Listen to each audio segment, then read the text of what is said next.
Good morning student. आज हम हिंदी व्याकरण पराग शुरू करते हैं। इसमें हम पाठ 1 भाषा के बारे में पढ़ेंगे और समझेंगे। सबसे पहले हम ये समझेंगे कि भाषा किसे कहते हैं।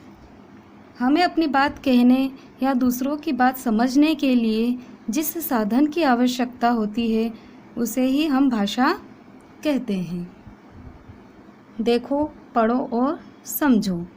हम अपनी बात को किस तरह से प्रकट करते हैं, आओ इसके बारे में समझें। हम लोग अपनी बात को अलग अलग तरीके से प्रकट करते हैं। बात कहने के मुख्य 2 तरीके होते हैं। पहला बोलकर, दूसरा लिखकर। जब हम बोलकर अपनी बात कहते हैं या सुनकर समझते हैं तो यह भाषा का मौखिक रूप कहलाता है। जब हम लिखकर अपनी बात कहते हैं या पढ़कर समझते हैं तो यह भाषा का लिखित रूप कहलाता है। ऊपर हमें चित्रों के द्वारा समझाया गया है। पहले चित्र में हमें समझाया गया है कि गोलू पिताजी से कुछ पूछ रहा है। तो यह भाषा का कौन सा रूप है? मौखिक, क्योंकि वह अपने पिताजी से कुछ पूछ रहा है।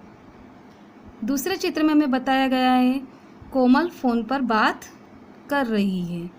यह भाषा का कौन सा रूप है? मौखिक, क्योंकि वह फ़ोन पर बात कर रही है।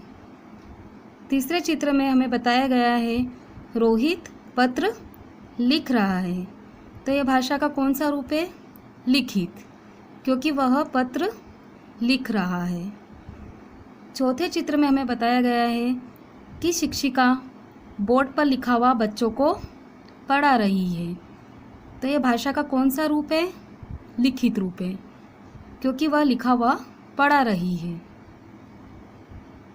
क्या आप जानते हैं, बोलते या लिखते समय हम लोग किसी न किसी भाषा का प्रयोग करते हैं।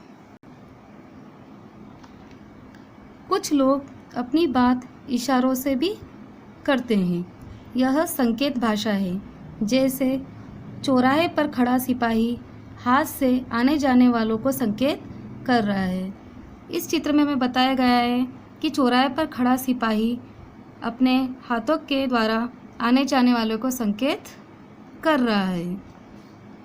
दादाजी मुंह पर उंगली रखकर बच्चों को चुप रहने के लिए इशारा कर रहे हैं। इस चित्र में हमें बताया गया है कि दादाजी मुंह पर उंगली रखकर बच्चों को चुप रहने के लिए इशारा कर रहे हैं। आओ दोहराए। जब हम बोलकर अपनी बात कहते हैं तो यह मौखिक भाषा होती है। जब हम लिखकर अपनी बात कहते हैं तो यह लिखित भाषा होती है।